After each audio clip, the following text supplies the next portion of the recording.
Good afternoon, this is Nicholas from Gandora Gaming, and I have my Portgas.D.Ace deck profile today.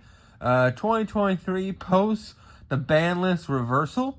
The Banlist will be officially reversed on December 8th, but we have officially confirmed that all the new cards that were put on the Banlist, including Whitebeard himself, are going to be taken off the list, which is great because it dropped the price of a lot of very expensive cards, which meant I can finish my Portgas.D.Ace deck in a relatively cheap manner, which was pretty nice.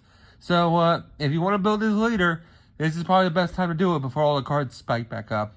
But yeah, Portgas.D.Ace, really cool leader. Basically, he is a Whitebeard pirate, which matters because basically a lot of really powerful effects matter if you have a Whitebeard as your pirate. And basically, when this leader attacked or is attacked, you can trash any number of event cards or stage cards from your hand. This leader gains 1,000 power during the battle for every card trash, which is really, really cool. So it allows you to use your event cards as basically 1,000 plus during that attack, which is really, really good. Helps you protect yourself, helps you just really do some really amazing things, and just a great leader overall. He is a 5 life leader, so he has the max amount of life, which is really, really good.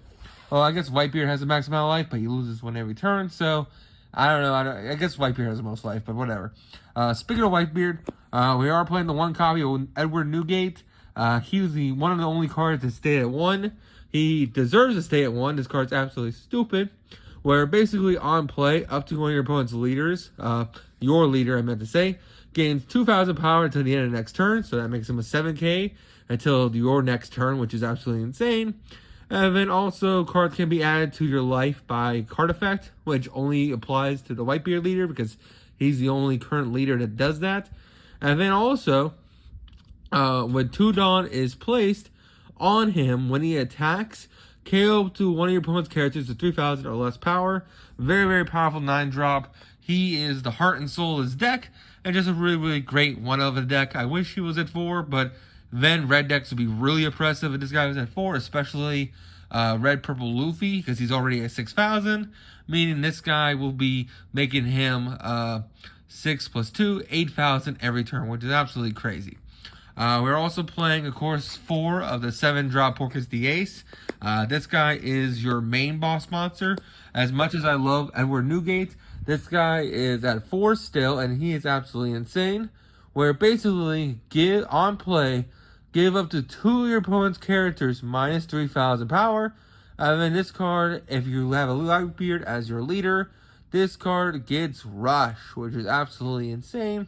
And overall, just a great card in general. Portgas.D.Ace is one of the best boss monsters in the deck, and overall, just a great monster in general. The fact that he has Rush, the fact that he gives 2 monsters on the field minus 3,000 is really, really insane. He helps you kill a lot of really powerful characters, and he's just a really, really big punch in your opponent's face, which always is great. We are playing the 1 Marco. Marco is another card that stay at 1. I'm glad this card stayed at 1. This card is one of the most annoying blockers in the game. If your leader is a Whitebeard pirate, which he is, basically you can trash 1 card from hand, and he revives himself if you have 2 or less life, which is absolutely insane. Also, he's just a blocker that's just really, really strong, and just a great one of a deck. We're also playing 4 of the 5-drop Marco. Now, this Marco was put to 1, but because of our new ban list, he is back at 4, and he is why I'm excited to build his deck, because he was expensive, but not anymore because he was put to 1, and now he's confirmed to be back at 4, which is absolutely insane. 1,000 counter, 5-drop, your turn on play, KO to one of your opponent's characters with 2,000 or less power, and then on KO, trash an event card from your hand, and you may play this card from your trash as rested. Really, really powerful monster. All the Marcos have the resurrection effect, which is absolutely great, and just a great boss monster in general. We are also playing 4 Jozu. We never really summoned a Jozu, but we can. Basically, you can put 2 Dawn on him and he gains Rush. Oh, 1 Dawn on him, my bad. And then if you have the Whitebeard Pirate, he gains Rush. But really, you're just playing for that 2k counter. He's just a good card in general and just a great card. For our next monsters, a lot of searching. We're playing 4 Curly the Dons. I've seen some people cut this card to 3. I like 4. We're playing a lot of 1-ofs in the deck, like level 1s. This card on play looks at the top 5 cards of your deck. Reveal 1 red character will cost 1 or less added to your hand, which is just really, really good. And just a great card. Not to mention, it's 3,000, so if you use your card in this deck, you can make this guy a 5k, a 6k, which is really insane. We're also playing 4 Buggy the Clown. He searches your spell cards, so basically, you on play, look at the top 5 cards of your deck, reveal up to 1 event card from your hand, and then place the rest of the bottom of the deck in any order. Also, this card cannot be killed by slash characters, which, if you don't know, slash is that attribute up there. Any card with the attribute of slash cannot kill this card by battle, which actually does come up because slash is a popular typing. Now we are playing 4 Ezos. Ezos is your Whitebeard searcher. He looks at the top 5 and basically says, hey, add a Whitebeard's pirate to your deck to hand. Everyone besides these 4 these 8, I guess, are Whitebeard pirates. It's just really, really solid, and just he's just a great searcher in general. Not to mention, all these cards have a counter besides the Buggy, so worst comes to worst, you can't just discard them.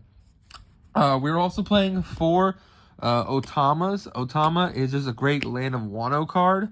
The fact that this card gives up to 1 of your opponent's characters minus 2,000 power is just really, really solid to help KO them. Also, it's a 2k counter, which is just really, really good, and just a great card in general. We're also playing 4 Machinos. Machinos is absolutely insane. For one, it's searchable off the Dawn, same thing with Otama.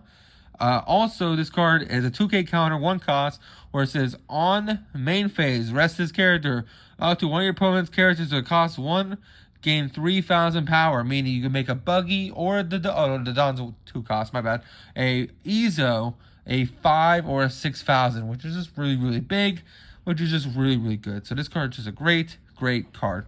For our spells, which this deck is playing a lot of, we are playing 4 Guard Point. Guard Point is a really good card. Basically, hey, it's a counter. Your leader gains 3,000 power during this battle.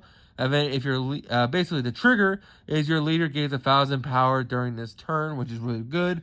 So if you hit this off your life, your leader becomes a 6,000 permanently.